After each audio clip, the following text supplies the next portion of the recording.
Shalom, praise the Lord, brothers and sisters. God bless you. जय मसीह की। प्यारे भाई बहनों, मैं फिर से आज आपके सामने आया हूँ इस वीडियो के साथ और एक सुंदर भेद को जो प्रभु ने मुझ पर प्रकट किया है। मैं एक प्रचार सुन रहा था भाई का। उनके प्रचार को सुनने के समय में एक बहुत खूबसूरत बात, एक पवित्र वचनों में जो भेद छिपा है उसको प्रभु ने प्रकट किया है। मैं आपके साथ शेयर करना चाहता हूँ। और वो इस तरह से है कि जैसा कि आप वचनों में पढ़ते हैं, नबी एलिया के बारे में, एनोक के बारे में, किस तरह से परमेश्वर ने एनोक को स्वर्ग में सीधे उठा लिया उसके शरीर के समेत, और किस तरह से नबी एलिया को भी परमेश्वर ने उसके शरीर के समेत उठा लिया। और एक वचन में और आपका ध्यान लेके जाना चाहता, जहाँ पे हम पढ़ते हैं पत्रस की पत्री में, कि किस तरह से प्रभु यीशु ने जाकर मृतकों को भी सुसमाचार सुनाया। कितना खूबसूरत यहाँ पे प्रभु ने भेद है। और चौथा वचन जहाँ मैं आपका ध्यान लेके जाना चाहता हूँ वो है वहाँ पे जहाँ पे प्रभु यीशु के साथ दो जन दोनों तरफ, एक इस तरफ लटके थे सलीब पर, और उनमें से एक ने प्रभु यीशु में विश्वास किया और प्रभु ने कहा कि आज ही तू मेरे साथ पैराडाइज में, यानी कि ये शब्द है, आप चेक कर सकते हैं, पैराडाइज में आज ही मेरे साथ होगा। अब इसके पीछे क्या भेद है, क्यों प्रभु यीशु नरक में गए, क्यों उन्होंने वहाँ पे सुसमाचार सुनाया। आप देखिए कि शुरुआत में व्यवस्था जब नहीं थी, लिखित व्यवस्था नहीं थी, तब भी व्यवस्था थी, क्योंकि ये व्यवस्था थी किस तरह से हम जानते हैं, क्योंकि हाबिल और कैन जिसको बोलते हैं, उन दोनों ने जो बलिदान चढ़ाए थे परमेश्वर के सामने, तो हाबिल का बलिदान परमेश्वर ने ग्रहण किया था। और इस तरह से हम देखते हैं कि जो व्यवस्था है बलिदान चढ़ाने के बारे में वहाँ से शुरू थी। और इस तरह से हम देखते हैं उससे भी पहले आदम हवा ने, जब उनके पास वस्त्र नहीं थे, परमेश्वर ने एक जानवर को मारा और उनकी खाल को उनको ओढ़ने को दिया, तो हम देखते हैं कि वहाँ पे भी व्यवस्था के बारे में, बलि के बारे में हम देखते हैं शुरुआत हुई। और इस तरह से हम देखते हैं कि बलिदान, हम आगे चलते हैं और इस तरह से मूसा ने जब व्यवस्था दी, उसमें सब आप पढ़ सकते हैं, लेवी व्यवस्था में सारा पढ़ सकते हैं किस तरह से बलिदान हुआ करते थे, क्या सब हुआ करता था। लेकिन जब तक प्रभु यीशु नहीं आए और उन्होंने संसार में आकर जन्म नहीं लिया, उससे पहले तक वो व्यवस्था जो थी, जो मूसा के द्वारा परमेश्वर ने दी थी, वो सारी उन लोगों के ऊपर पूरी तरह से मान्य थी, लागू थी।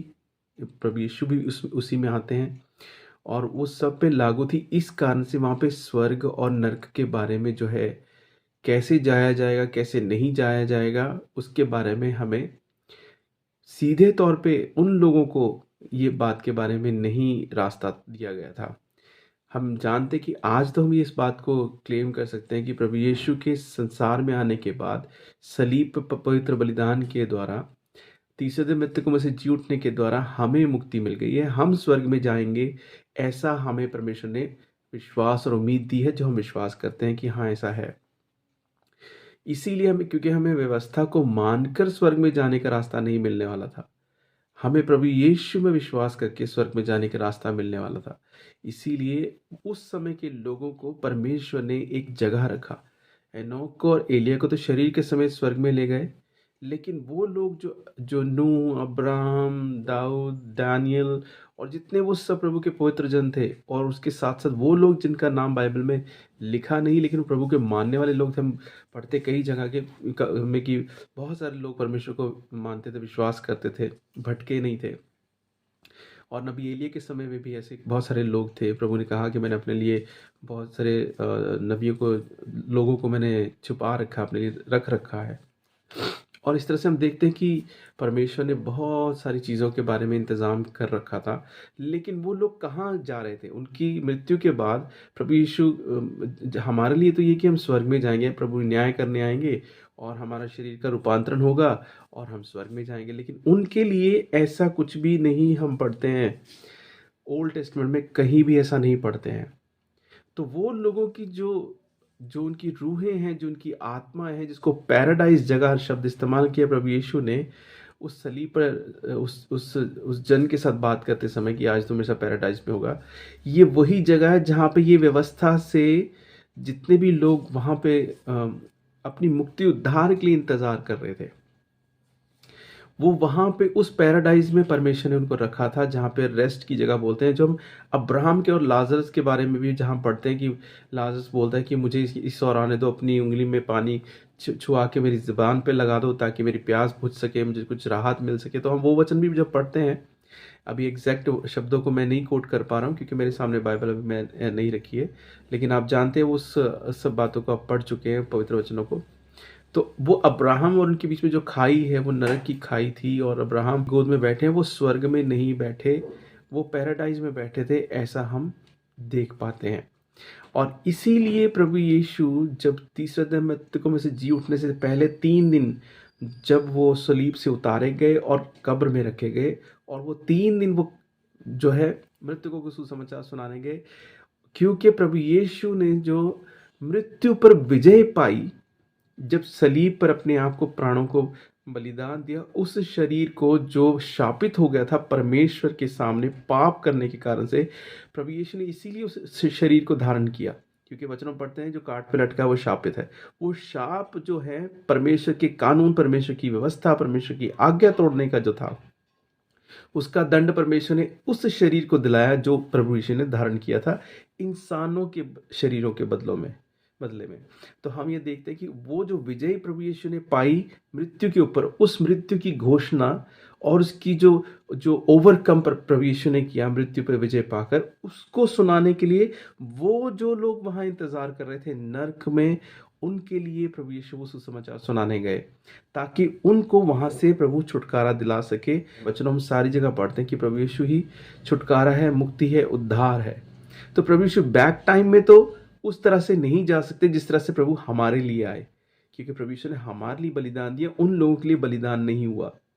इसीलिए प्रभु यीशु ने उनको सुसमाचार सुनाया उन 3 दिनों में, ताकि वो भी प्रभु क्लेम कर सके, उनकी आत्माओं को भी, उन लोगों को भी क्लेम कर सके अपने लिए उस पवित्र विजय द्वारा जो प्रभु यीशु ने मृत्यु पर पाई थी और मृत्यु को हराया।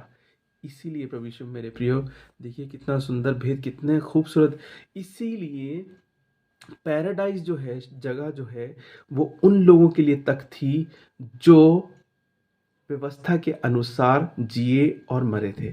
लेकिन हम प्रभु यीशु में विश्वास करने के द्वारा, स्वयं पिता परमेश्वर में विश्वास करने के द्वारा, हमें पैराडाइज में नहीं रखा जाने वाला, हमें सीधा स्वर्ग में ले जाया जाने वाला है। हालेलुया। देखिए कितना सुंदर सुंदर सुंदर भेद छिपे। ये सब प्रभु ने मुझ पर जो प्रकट किया, मेरे में कोई खासियत नहीं, खूबी नहीं, सब प्रभु की कृपा से है। और मैं विश्वास करता हूँ कि आप लोगों को भी इन वचनों को, इन बातों को सुनने के द्वारा परमेश्वर ने आपको भी ब्लेस किया होगा। देखिए कितने सुंदर भेद है। जब मन लगा के प्रभु में हम आगे बढ़ते हैं तो प्रभु हमें मदद करते हैं उसमें बढ़ने के लिए, प्रभु को जानने के लिए। इसलिए बाइबल में जितनी भी घटनाएं हैं, जितने भी वचन हैं, वो ऐसे ही नहीं लिख दिए गए, ऐसे ही नहीं अधूरी कहानियाँ किसी को लगती है कि छोड़ दी, कहीं पे शुरू हुई ख़त्म हो गई, पता नहीं चला वो कहाँ चले गए, ये कहाँ चले गए। लेकिन मैं आपसे कहता हूँ, अपने मन में डाउट लाने की बजाय प्रार्थना करके अपने सवालों के जवाब परमेश्वर से उसका उत्तर मांगिए। प्रभु का आत्मा आपको उसका उत्तर देगा और सिखाएगा। हालेलुया। प्रभु आपको बहुत आशीष दे, बहुत आय से आशीष दे। परमेश्वर में बढ़ते जाइए, विश्वास में बढ़िए, वचनों में बढ़िए। God bless you. Shalom. Praise the Lord.